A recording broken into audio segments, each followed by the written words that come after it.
প্রিয় দর্শক মণ্ডলী, তো আমরা সেই অনেকদিন পর শিল্পী বাবু সরকারের আবার সাক্ষাৎ পেয়েছি।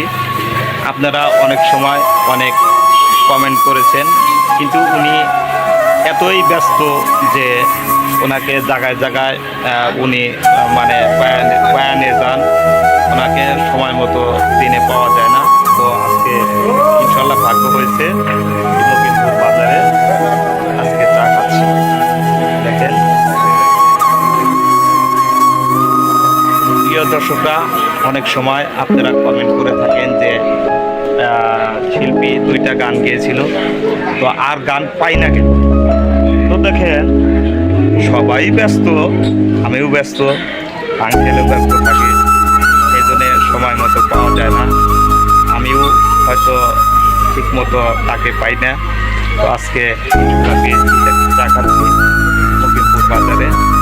তো চা খাওয়ার পর ইনশাল্লাহ আমাদের গানে আমরা চলে যাবো ইনশাল্লাহ আজকে।